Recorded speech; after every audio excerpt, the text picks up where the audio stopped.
So let's get started. It is a great pleasure to welcome you to the second talk by Christian List, who's a professor in Munich, and he will talk to us about free will and artificial agents. I just want to also add that this is the topic of a small book that he is writing for my Cambridge University Press series on AI and philosophy, and I think it's the first book ever written on the topic. I also think it might be the first paper on this topic. So it's a great topic. So very much looking forward to this. Thank you. Yeah, thank you very much for the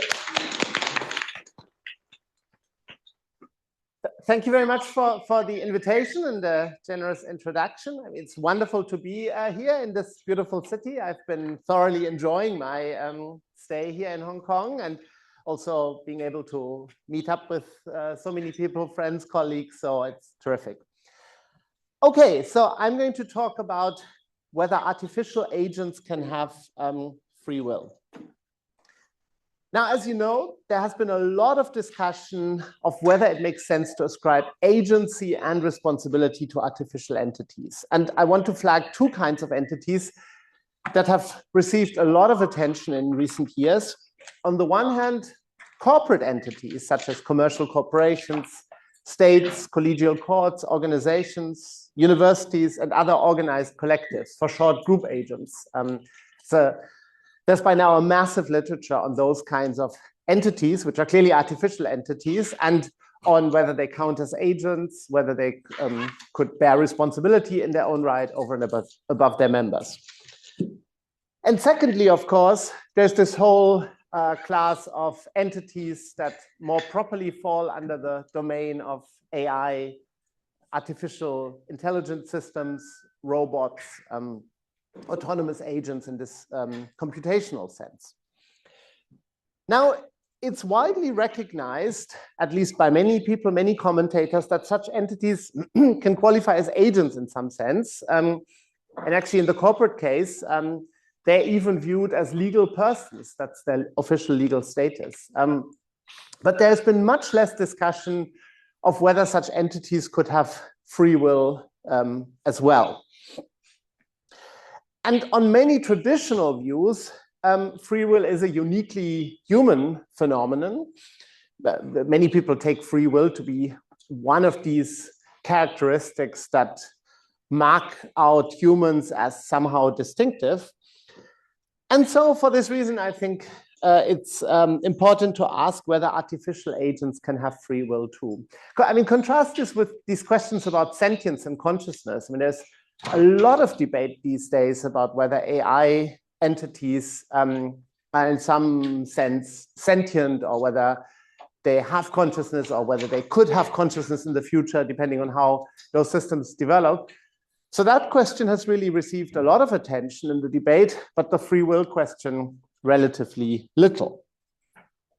And I want to approach this question from the perspective of a theory of free will that I've developed in recent years, which I think is very well suited for the application to non-human agents. So this is contained in this a book that I published in 2019 with the title Why Free Will is Real. And I will also build on an approach to agency that I've developed together with Philip Pettit in this earlier 2011 book on group agency, which again, I think includes some conceptual material that permits a possible application to the AI case. And I've actually, in addition, written a paper with the title Group Agency and Artificial Intelligence, in which I develop parallels between those two phenomena and argue, and I mean, I think it's kind of a very basic point, but still somewhat underemphasized or underappreciated, that group agents are really among the very first AI systems that existed. I mean, well before modern AI technology came on stream, humanity already had group agents, and churches have been around for centuries, in some sense as corporate agents. Okay, so this talk is therefore a kind of big picture talk, which brings together ideas from a bunch of different works. So inevitably, I won't be able to develop all the details here. But thankfully, there is the opportunity of this little book that Herman announced, in which then I'll hopefully be able to develop and defend the details a bit more properly. Okay, so here's the plan for the talk. I'll first say a bit more about these two kinds of artificial agents that I want to discuss.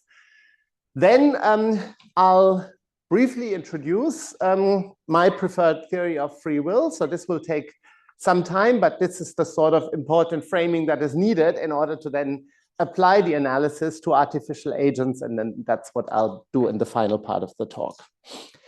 Okay, so let's look at these two kinds of artificial agents, and let's begin with group agents.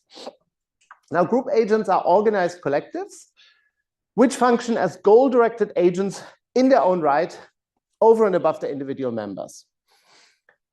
Examples, as already briefly noted, are firms and corporations, multi-member courts, non-governmental organizations, and even states in their entirety. Note that they are all organized collectives. They're not random collectives. If you just consider the random bunch of shoppers who happen to be in a particular supermarket at this hour, that's a collective in some sense, but it's not an organized collective, and it would not occur to us to ascribe agency to that collective qua collective. The individuals, of course, have agency, but the collective does not. So for that to be plausibly something like group agency, you've got to have a collective under a particular institutional or organizational structure.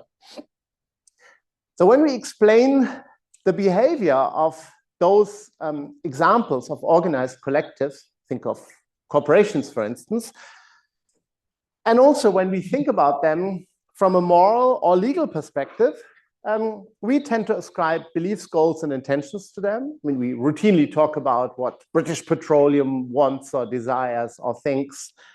We view them, at least to some extent, as capable of acting as if they were persons. And indeed, the law treats many such entities as legal personhood. We have this category of corporate legal personhood, which comes with a whole package of legal rights and responsibilities.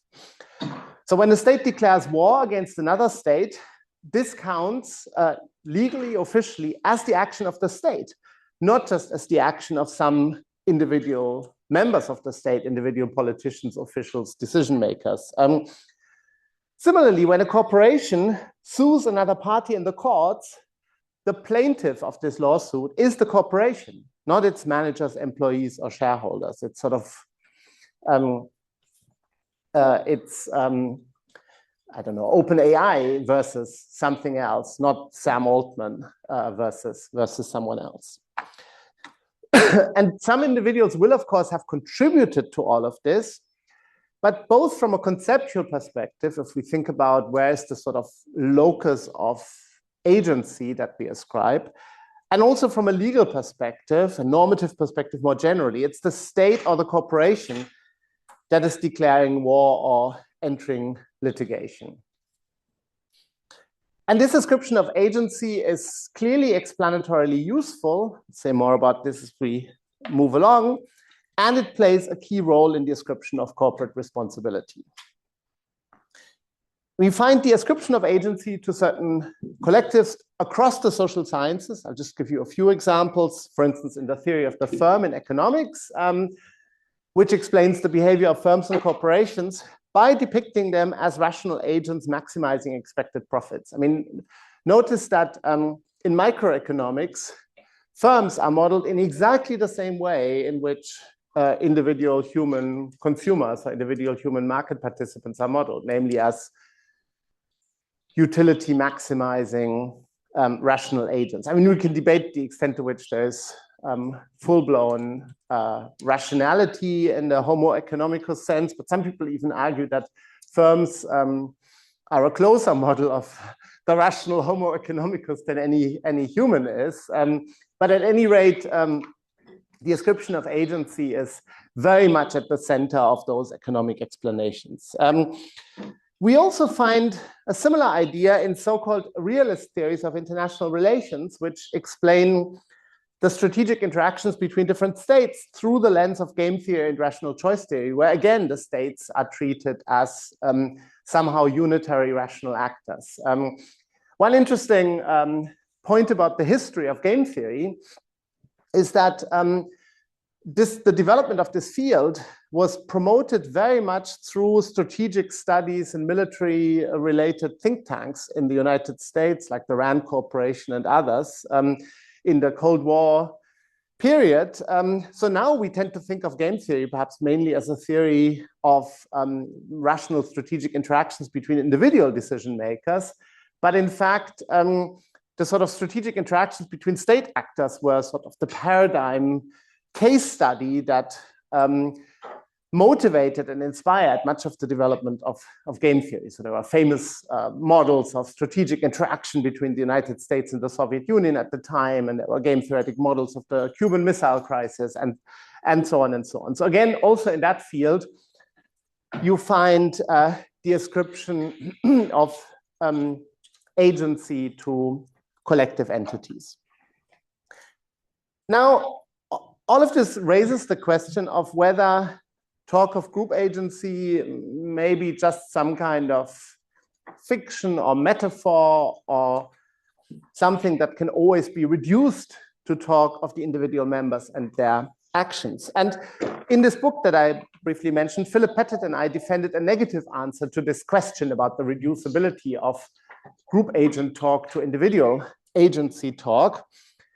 And in particular, we used ideas from judgment aggregation theory, social choice theory, to argue that even if the action guiding attitudes of a group agent, the preferences, beliefs, judgments, intentions of a group agent, even if these are a function of underlying attitudes of the members of this group agent, this function may still be so complicated and need not permit a straightforward reduction to the group level attitudes to the individual level ones. Now, I won't be able to here defend this point in detail, but I'll just give you one simple example to illustrate the point and to at least give you an intuition why we should not think of, for instance, the beliefs of a group agent as being straightforwardly reducible to the beliefs of the underlying individual members. Okay, so suppose the board of a firm is deciding whether to install a new safety device, and suppose it's agreed that the safety device should be installed, or let's call this proposition S, if and only if 3 premises jointly hold, the danger to be averted is serious, proposition P, the safety device is effective, proposition Q, and the costs are bearable for the firm, proposition R. So the idea is it's a very clear-cut decision-making criterion. If this board finds that we've got a serious danger, that's P, an effective safety device, that's Q, and bearable costs of the whole thing, that's R, then the safety device should be installed. If either the danger is not serious, or the device is not effective, or the costs are unbearable, then of course the device shouldn't be installed. Okay, so far so good. That's the structure of the problem.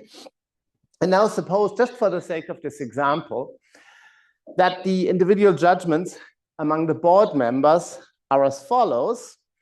So a third of the board members think the danger is serious and the device is effective, but the costs aren't bearable. A second third of the members think the danger is serious, the costs are bearable, but this device isn't effective. And then a final third of the members think the device is effective, the costs are bearable, but the danger is not very serious. Now, in this kind of case, the board members individually each come to the conclusion that the safety device should not be installed. And indeed, the individual judgments on whether the device should be installed are fully consistent with this background criterion that says the device should be installed if and only if the danger is serious, the device is effective, and the costs are bearable. So the patterns of individual judgments that you find in each row of this table are fully consistent with this decision criterion that says accept S if and only if P and Q and R are accepted. Okay. Now, if we look at the majority judgments in this board, we've got this strange pattern that a majority, a 2/3 majority, thinks the danger is serious, the device is effective, the costs are bearable, but we've also got the unanimous view that the device should not be installed. Okay, so what we can tell from this already is that if the board wants to somehow come up with an overall rational, coherent decision, then it shouldn't just simply follow the majority on all of these, especially if you think that the decision then also needs to be justified to the shareholders and to the employees and so on. Because I mean, it would be reckless to say, oh, we found all of this, but we've voted not to install the device. Then something goes wrong, maybe some employees get harmed, and then of course immediately the firm will face a lawsuit, and then in this litigation, it can very easily be established that, you know, contrary to their own conviction, they failed to install this device. So that's not how they can operate. So what should or what could the firm do? Now let's suppose, for the sake of the example, the board's decision proceeds as follows in a kind of very apparently rational way. So I think what I'm presenting, I'm not suggesting there's anything wrong with it. So here's one way they could proceed. The board might vote on each of these three premises, whether the danger is serious, the device effective, and the costs are bearable, P, Q, and R. And then the board, based on these votes, given the 2/3 majorities that we get, ends up forming the corporate level judgments that the danger is indeed serious, the device is indeed effective, and the costs are indeed bearable.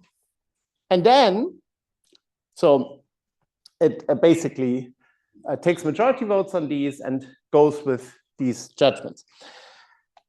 And then the board takes itself to be kind of rationally committed to supporting the installation of the new device, given its prior agreement that the device should be installed if and only if these three premises are approved. So in effect, the board employs a kind of collective reasoning here from collectively approved premises to then a conclusion that is logically entailed by it. This seems to be a kind of a paradigm example of what like group level deliberative rational decision making might look like. So the board uses the so-called premise-based procedure for its decision and endorses S as the outcome.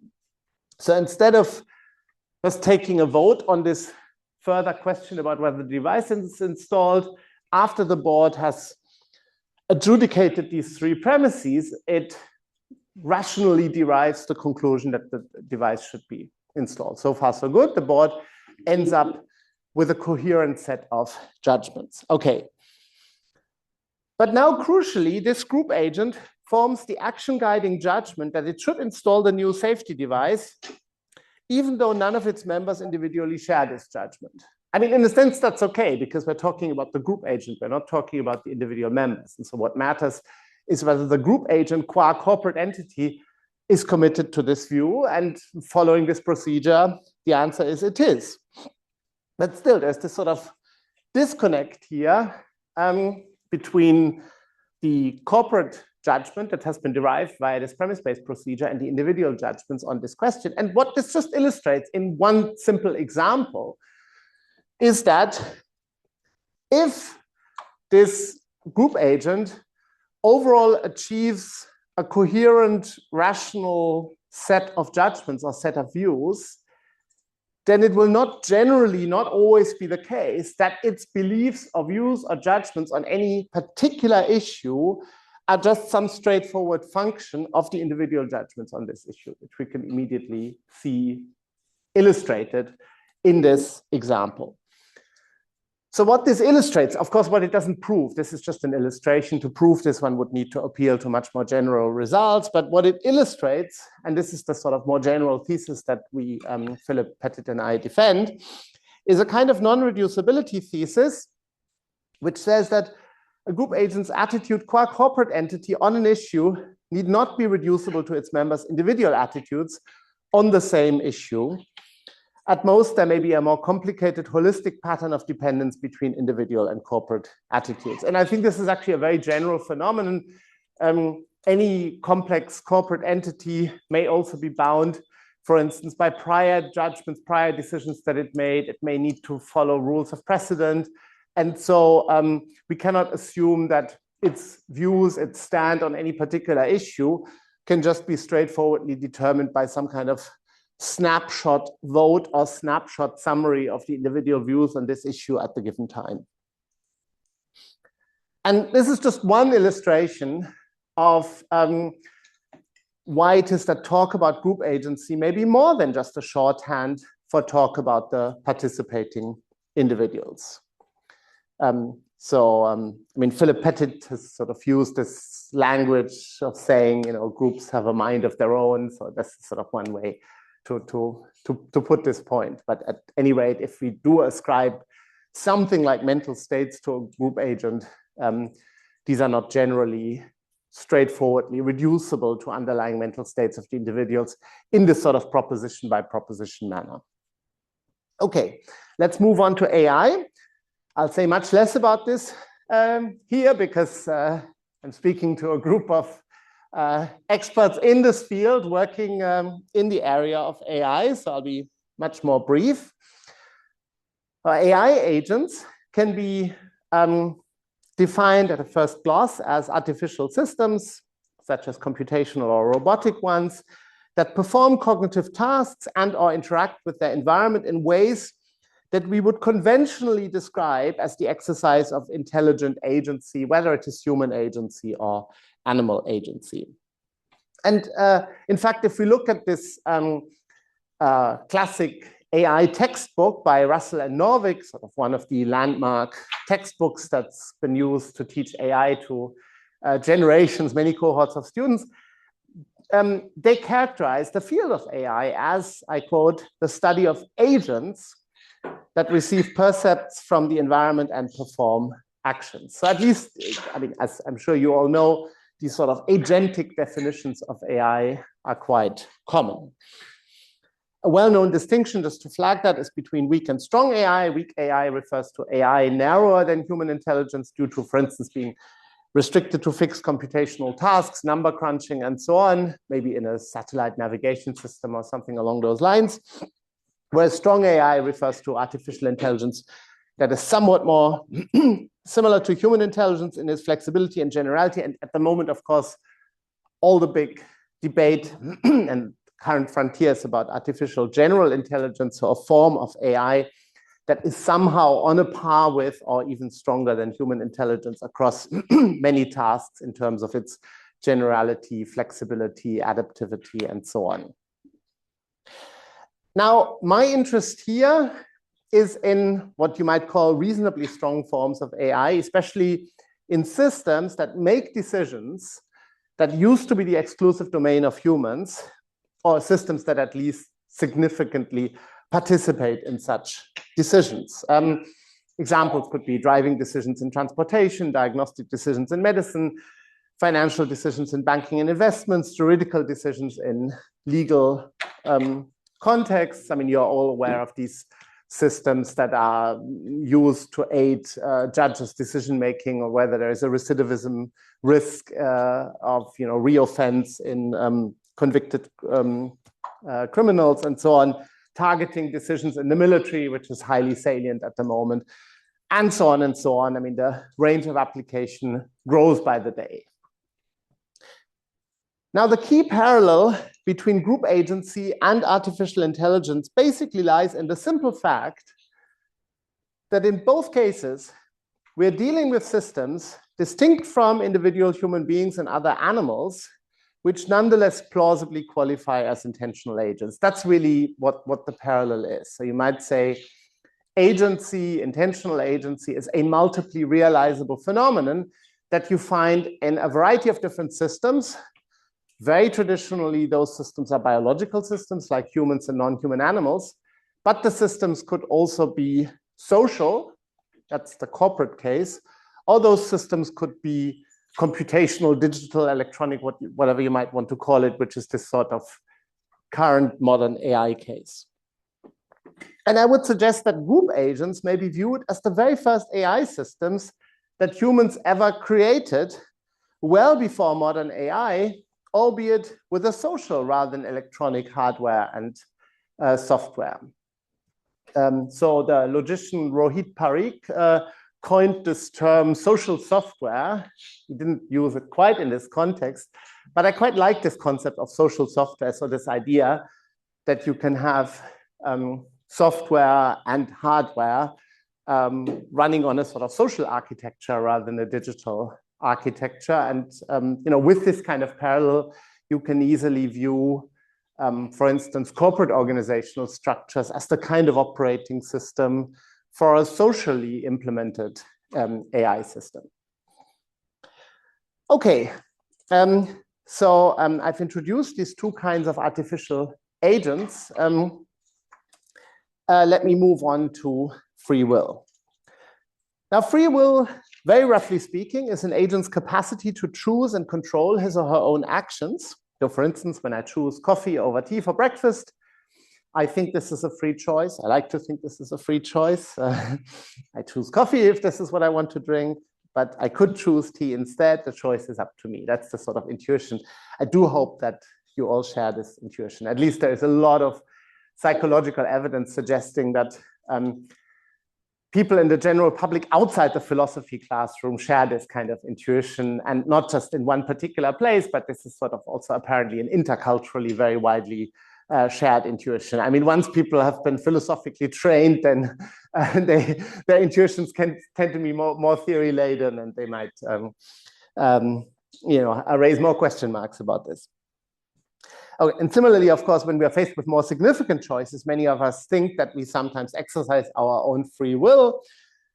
So think of choices between alternative career paths that you might take, or whether to get married.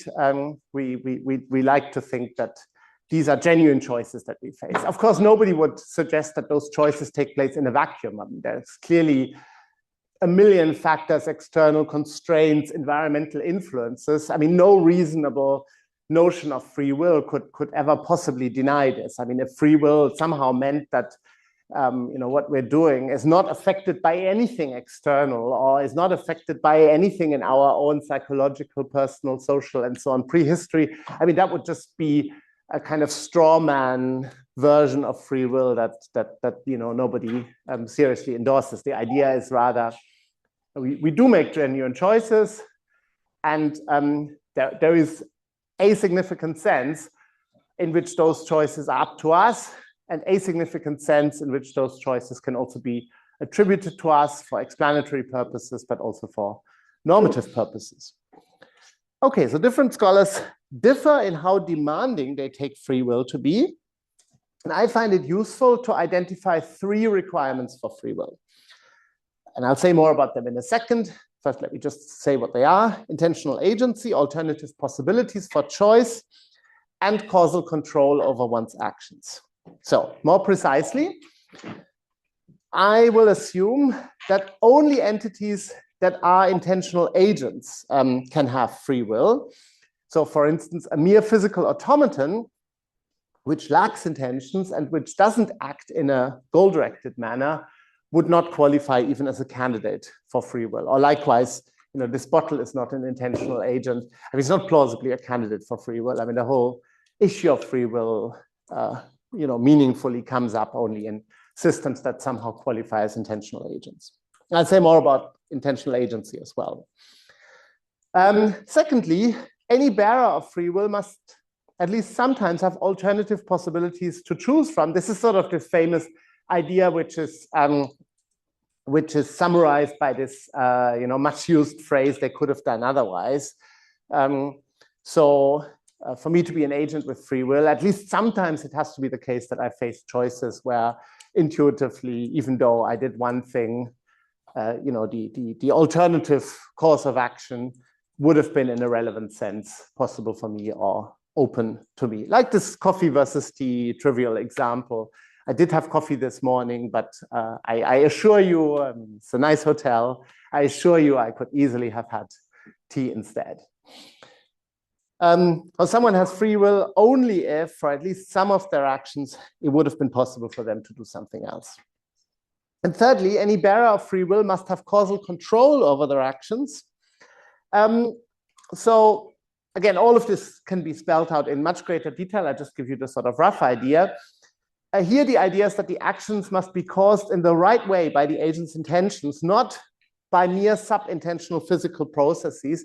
So this idea that some form of mental causation is a necessary condition for free will. If my bodily state alone, not my intentional mental state, makes me do something, it cannot be ascribed to my free will. A paradigm example is the sort of reflex that happens when the doctor hits a hammer on your knee and your leg shoots up spontaneously. That's clearly a bodily behavior, and it's caused by some bodily mechanism, but it is wholly entirely sub-intentional, and we would not attribute it to the agent's free will. Or the same is true with, for instance, digestive processes, which are wholly sub-intentional. Okay. Now, some philosophers think that we can have free will without alternative possibilities. In fact, there is a broad school of compatibilist thought in the free will debate that develops versions of this view. But I want to give a libertarianism-friendly analysis, and I will therefore insist on all three requirements. I mean, in some sense, if I can show that artificial agents can have free will in this sort of stronger sense that includes the possibility of doing otherwise, it includes alternative possibilities, then a fortiori, I should also be able to convince a compatibilist. Now, this characterization of free will in terms of this list of requirements still leaves room for fine-tuning the interpretation of each requirement, because strictly speaking, I mean, I've given you just this kind of rough sketch of them, and there's now a million different ways in which you can spell out the details. So let me just quickly comment a bit more on how I interpret these requirements. I mean, the full details are in this book on free will. Let me begin briefly with intentional agency. So I will take an intentional agent to be an entity or being that acts in a goal-directed manner based on certain intentional mental states, such as beliefs and desires. And I will assume, without here unpacking what exactly intentional agency fully consists in, what mechanisms have to be fully present, and so on, I will assume that we can test as a sort of piece of evidence and indicative criterion. We can test for intentional agency by asking whether a given entity's behavior is best explained by attributing intentional mental states to it, where those mental states rationalize or at least render approximately intelligible what the agent does. So in short, I suggest here that when taking what Daniel Dennett calls an intentional stance towards an entity is explanatorily indispensable. So if it turns out this is sort of the best explanation and we can't get a better explanation of that entity's behavior without the intentional stance, then this is good evidence that the entity is indeed an intentional agent. So then it does something more radical, at least in some of his writings. He vacillates a little bit, but at least in some of his writings, it sounds like he's committed to a form of interpretivism about agency. So the idea is that to be an agent is just nothing but to be interpretable in intentional terms. But then what I here take to be a mere indicator for agency becomes sort of the defining criterion of agency itself. I think that's sort of a little bit too strong, too interpretivist. It makes it seem almost as if agency is to some extent in the eye of the beholder. So I rather want to suggest, well, if our best explanations lead us to ascribe agency to an entity, that's a sort of pretty good piece of evidence that there truly is agency. It's a little bit like indispensability criteria elsewhere in the sciences, let's say in the physical sciences. If our best explanations of certain phenomena in particle physics lead us to postulate or hypothesize that there's a Higgs boson, then that's kind of good evidence that there truly is a Higgs boson, but that there's still a sort of ontic matter about whether there are Higgs bosons, which cannot be reduced just to the piece of evidence that we have for it. Okay, so next, let me say a bit about alternative possibilities. So assume that for an agent to have alternative possibilities, they must sometimes be faced with what decision theorists call choice nodes. So those are points at which the agent can choose between two or more distinct courses of action, or which we sometimes also call options.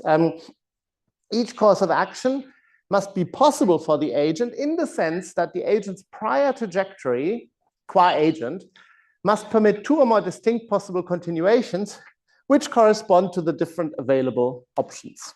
So for instance, when I have a choice between coffee and tea at breakfast, the idea is that a future in which I choose coffee and a future in which I choose tea are somehow each available to me as an agent. If the outcome were already settled, and one outcome were settled, fixed, and the other impossible, then I would not be faced with a genuine choice at all. So the idea is basically that we must be able to model, describe, represent what's going on in terms of the sort of thing that economists, decision theorists call an extensive form decision tree, where these dots are choice nodes. So maybe this is my choice between coffee and tea. And so maybe then there's another choice node, milk or no milk, and you can keep going like this. And the idea is that even though one of these paths through the tree will eventually be chosen by the agent, because obviously I'll end up doing one thing at each time, the other paths must be, in some sense, alternative possibilities that at each point in time could, in principle, be chosen, even if eventually they don't end up being chosen. So ex ante, I've got these two options open to me. I mean, then I choose one, move on to the next choice node. Again, ex ante, these different routes are open to me. I choose one, and I keep going like this. And this is, of course, the familiar modeling device that we find across, in effect, all of the social sciences that depict humans as choice-making agents for explanatory purposes. Now, despite this broadly libertarian insistence that free will requires alternative possibilities, so that as captured by this kind of branching structure in our extensive form decision tree, my view differs from that of mainstream libertarians in one important respect, which is that I require an agent's options to be possible in a distinctively agential sense of possibility, not the physical sense that, let's say, Newtonian physics, quantum mechanics, or any other physical theory might refer to. So I need to say a little bit more about this. Well, many libertarians in the free will debate use one and the same notion of possibility, regardless of whether they speak about possible micro-physical trajectories under the laws of nature, or whether they speak about what agents can and cannot do. So there's, in a sense, sort of one overall unified notion of possibility. And if they talk about what this photon could or could not do, or if they talk about what chemical reaction this particular chemical compound could undergo or not undergo, and if they ask about what Christian could or could not choose at breakfast, it's the same notion of possibility throughout. That's a central feature of this famous consequence argument due to Peter van Inwagen, the sort of use of a kind of consistent notion of possibility throughout the whole thing. Now, I consider this a mistake to just have this one one-size-fits-all notion of possibility for all of these different purposes. And I want to note that we routinely use different notions of possibilities for different levels of analysis in the natural and social sciences. So it's sort of reasonably widely accepted, and especially among philosophers of science, that we draw distinctions between physical, chemical, biological, psychological, and even socioeconomic notions of possibility. I mean, nobody would sort of dream of doing economic feasibility analyses when they do microeconomics using the exact same notion of possibility as in quantum mechanics. So that's kind of just a weird artifact of metaphysical classroom discussions that you sometimes find in free will debates. But in real science, we very much use level-specific, level-differentiated notions of possibilities for different levels of analysis, different levels of explanation in the sciences. And these different notions can be understood as the notions of possibility that are supported by our best theories in the relevant domains. But that's familiar. And similarly, I suggest that when we analyze what agents can and cannot do, we should employ the notion of possibility that is supported by our best theories of agency. And I'll call that agential possibility. And my reference here to a distinctive notion of agential possibility is consistent with a claim that has been defended by another somewhat like-minded philosopher, John Mayer, who has argued that there is a sui generis form of agentive modality, which he associates with option availability. So he comes at this from a slightly different angle, but arrives at a sort of similar conclusion that agentive modalities and physical modalities are a sort of slightly different beast. Okay, finally, let me say a few things about causal control. So I suggest that an agent has causal control over an action if and only if the agent's relevant intentional mental state, rather than some physical state of the brain, body, and or environment, is the difference-making cause of the action.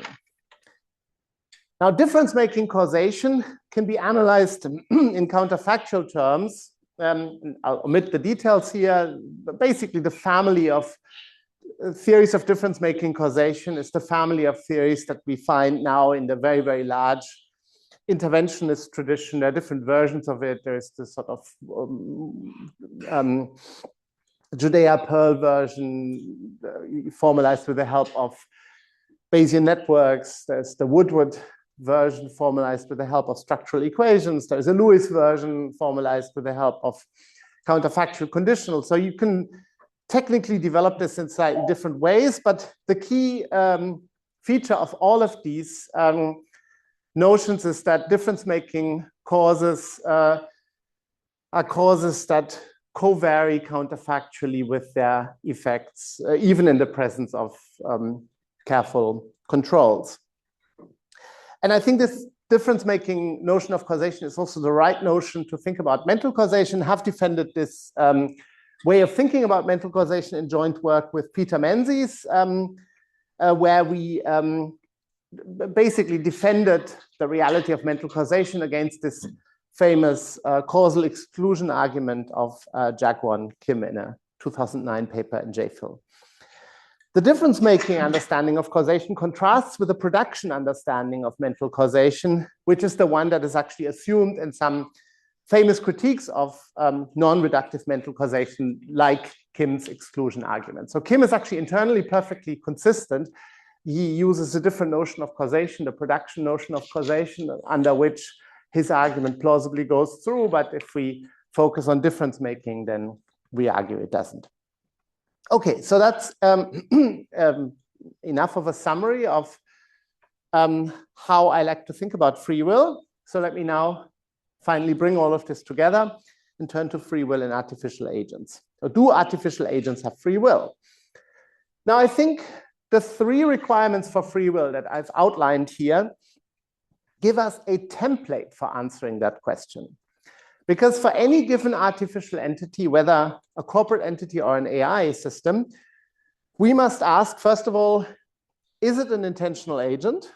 Secondly, does it have alternative possibilities between which it can choose? And thirdly, does it have causal control over its actions?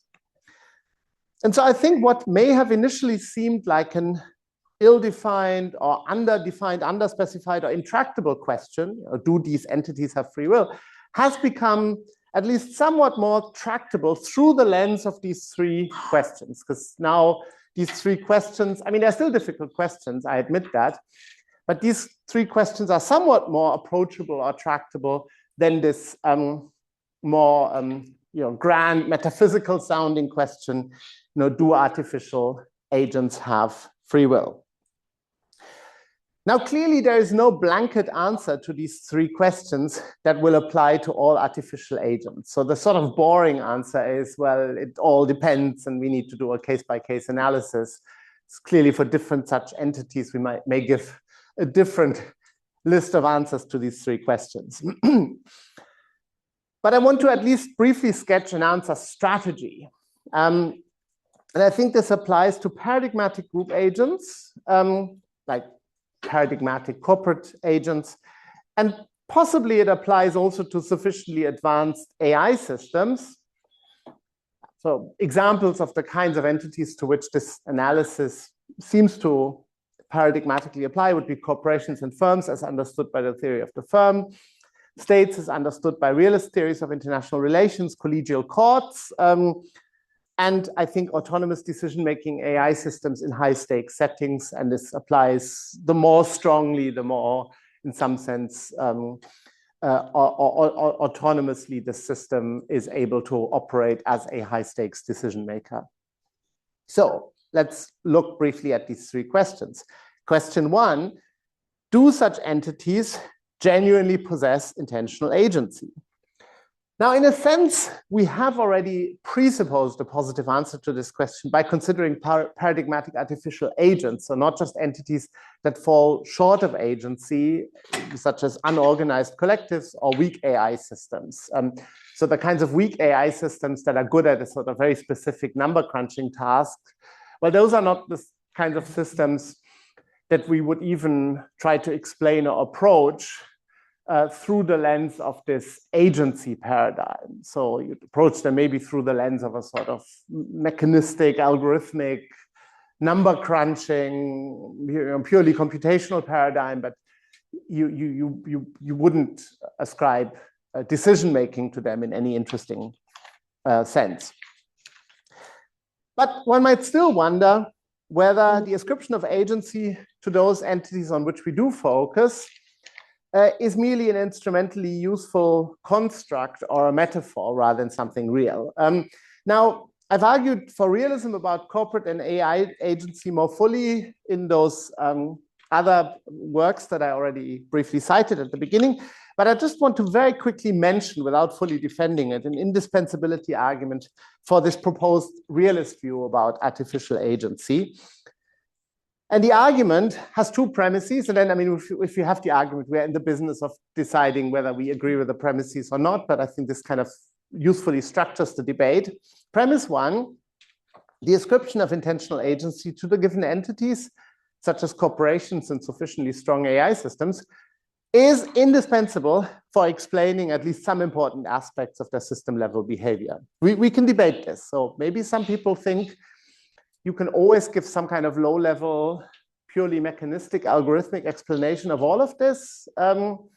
I personally doubt it, but if we do think that the intentional paradigm is sometimes explanatorily indispensable, then we'd be agreeing with this premise. And on the face of it, the theory of the firm has already answered this question in the affirmative, and at least the way Russell and Norvig think about AI also seems to answer this question in the affirmative. Maybe others don't answer it quite like this.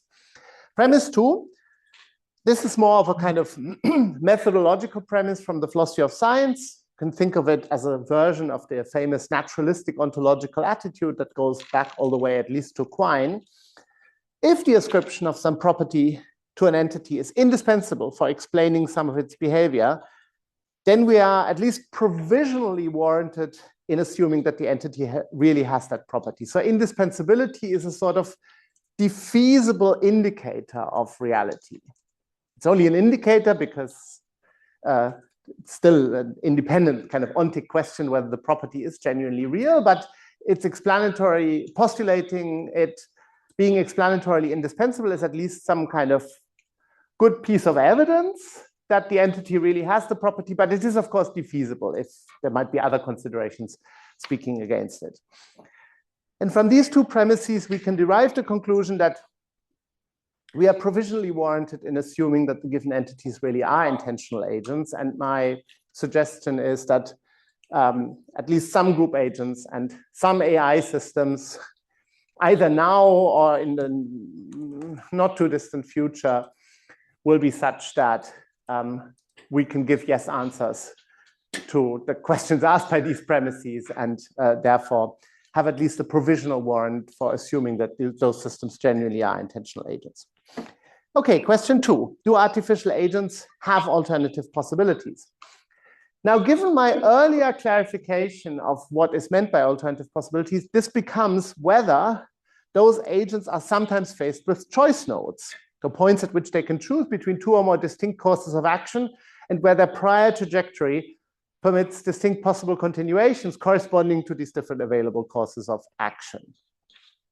So the question is, are artificial agents faced with such branching decision trees too? And then the basic point is, if this model of decision-making along extensive form decision trees is the sort of scientifically adequate model of their behavior, their choice-making behavior, then on the face of it, this suggests a positive answer to our question about alternative possibilities.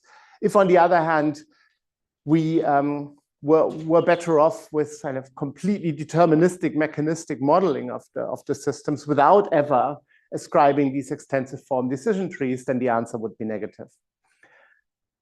But I think the answer to our question seems to be, on the face of it, clearly yes. So a state might face a choice between conducting a military operation and refraining from do so. And indeed, our best explanatory theories also frame this as a choice, present this as a choice, explain it as a choice.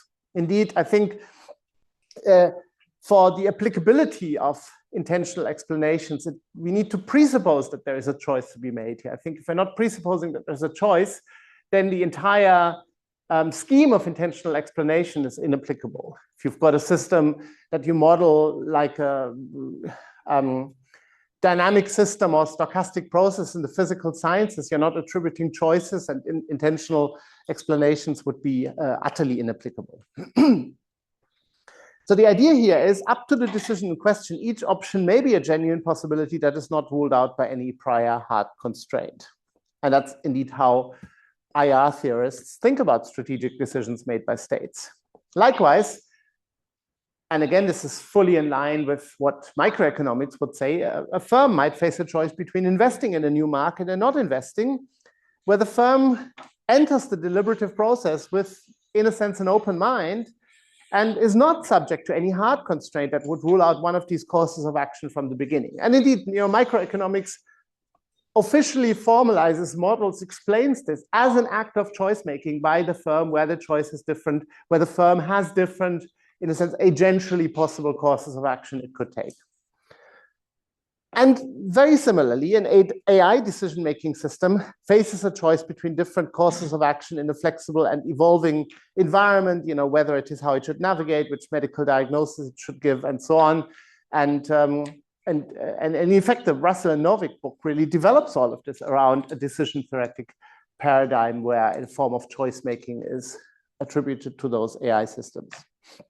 So if we take all of this at face value, then this very much suggests a positive answer to the question of whether artificial agents sometimes face alternative possibilities. So in each case, our best explanatory theory described this as a choice that the agent faces, and it's then natural to say that these different courses of action are indeed agentially possible for the entity. Just to emphasize again, we routinely use decision theoretic models to describe and explain the relevant choice-making behavior.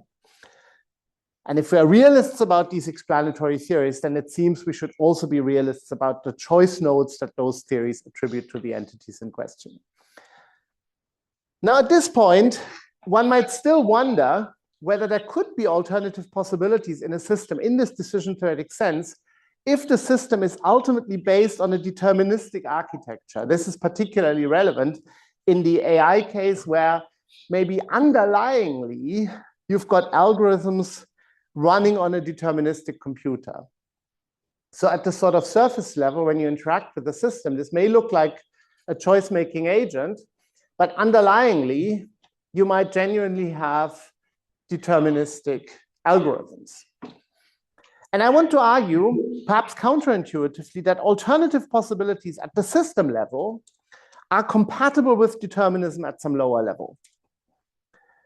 And here I just want to go back to the earlier point that I made, namely that we should recognize that we use in the sciences, we routinely use level-specific notions of possibility, different such notions for different levels of analysis.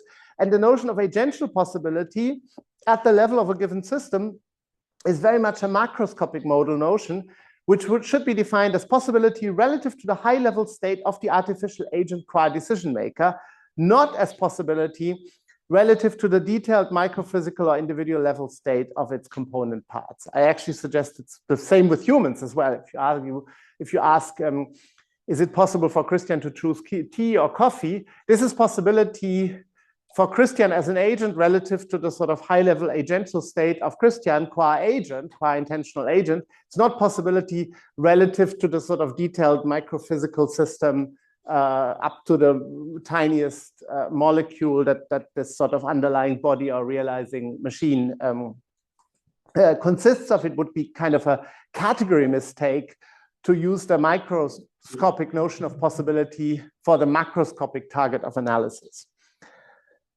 And as I and actually also some other people argued, the possible macro trajectories of a system can behave indeterministically, even if the micro trajectories on which these supervene are deterministic. So I've put up a few quotes down here for this point, but it's also developed in detail in my work on free will. I've previously used this point to defend alternative possibilities in humans against the sort of standard objections that we can't rule out that physics is deterministic. But I think a structurally similar point carries over and might be even more relevant to artificial agents, because in the human case, increasingly there's a sort of school of thought in the free will debate suggesting, you know, maybe we shouldn't think of the underlying human biology as deterministic at all. Be that as it may, in the AI case, we do have many systems that are implemented on machines that are ultimately deterministic computers, and where at some low algorithmic level, we do have determinism.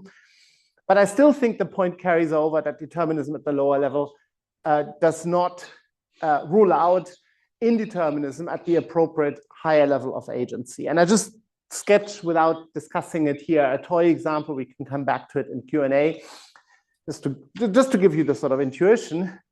So you can easily imagine a system whose fine-grained micro-level trajectories look like this across 5 time periods from T1 up to T5. These trajectories are all deterministic in the sense that if you fix the microstate of the system at T1, only one subsequent trajectory of microstates is admitted by the micro-level laws or mechanisms governing the system. But now imagine we reanalyze the system at a more coarse-grained macro level of analysis, where macrostates supervene on microstates, but are multiply realizable by them. So just for the sake of the toy example, suppose for simplicity that whenever 2 or more distinct microstates fall into the same cell within this rectangular grid, they are sort of different possible realizers of the same macrostate. And then let's look at what the trajectories look like after we've reanalyzed the system at the macro level, where we just focus on macrostates, which you can think of as corresponding to equivalence classes or ensembles of microstates. And then you see immediately that the supervenient macro level histories do display branching. So the general phenomenon here is that the determinism-indeterminism distinction is not preserved under coarse graining. So you could have microhistories that are deterministic, macrohistories that are indeterministic. Familiar point in, for instance, the transition from classical to statistical mechanics in physics. But I think even more importantly, it also is relevant if we look at the transition between low-level, maybe deterministic implementation mechanisms and then high-level forms of agency. Okay, and then finally, super briefly, do artificial agents have causal control over their actions?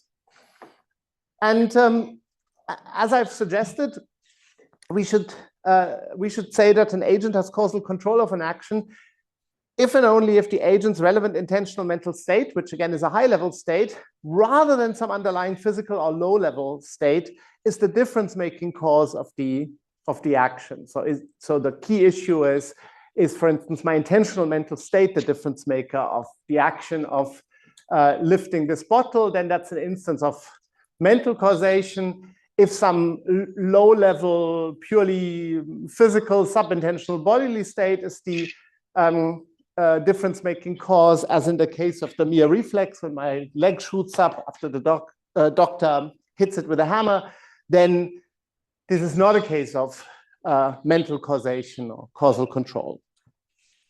So in the case of group agents, the issue is whether the difference-making causes of a group agent's actions are to be found at the individual level of the individual members or at the corporate level.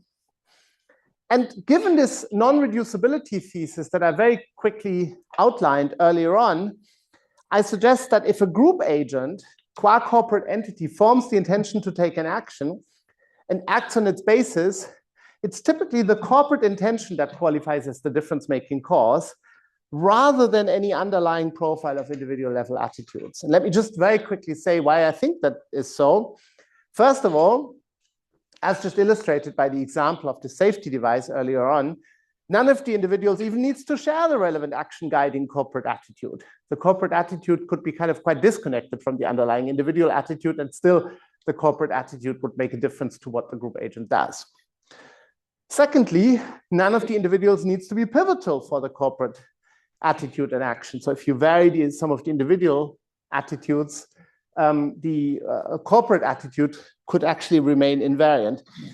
And of course, the corporate attitude is typically multiply realizable, so that the action need not co-vary systematically with changes in the underlying individual attitudes, while the action does co-vary systematically with changes in the corporate level attitude. And so that's why I actually think we've really got, in the case of well-organized corporate entities, we've kind of got a paradigm case of what you might describe as the sort of corporate level analog of mental causation, rather than the corporate level analog of the sort of subintentional physical causation, as in the case of the reflex. And in the case of AI systems, I can't fully answer the question here of whether we should attribute causal control to those systems. So here I just want to say what the issue is and then leave it up for debate. The issue is whether, to explain a given AI system's actions, it's generally better, that means more explanatorily adequate, more informative, more parsimonious, to cite low-level algorithmic states as difference-making causes, or whether it is at least sometimes explanatorily better to cite high-level representational or goal states. And there are real debates about this, for instance, in discussions of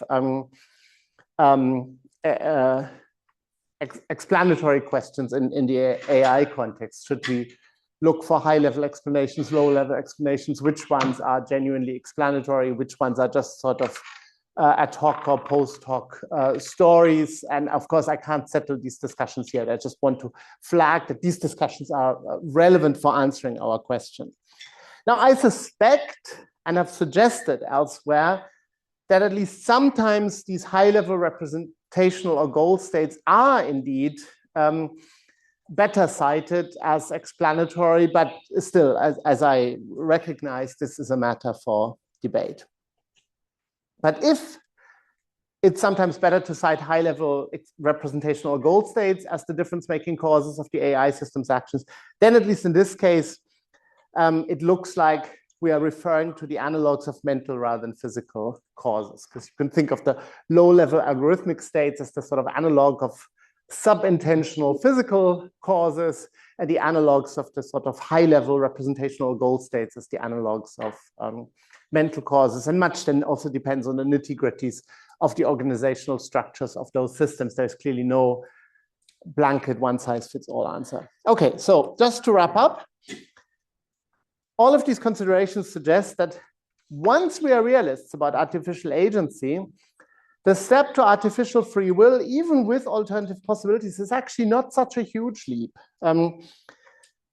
Now, on reflection, this should not be too surprising, because if we didn't already rely on some at least implicit assumptions about corporate or artificial free will, we would actually have a hard time defending the various claims about corporate or AI responsibility that many people tend to make. I mean, in the AI debate, this is still much more recent and up for discussion, but in the corporate debate, a lot of people have already kind of reached the conclusion that there is a sort of genuine form of corporate moral responsibility, and there is a meaningful sense in which we can treat corporate agents as responsible in their own right. And if we then rely on various background ideas about how some form of free will is at least a kind of necessary condition for fitness to be held responsible, then there seem to be some kind of implicit free will judgments already in the background, even though these are seldom made explicit. My conjecture, therefore, is that if we are unhappy to accept the idea of artificial free will, and I'm sure some people are unhappy to accept that idea, this is perhaps a symptom of a prior unease about the very idea of artificial agency. On the other hand, if we embrace the idea of genuine artificial agency, then I think we should also come to terms with the conclusion that there could well be artificial free will. Thank you very much.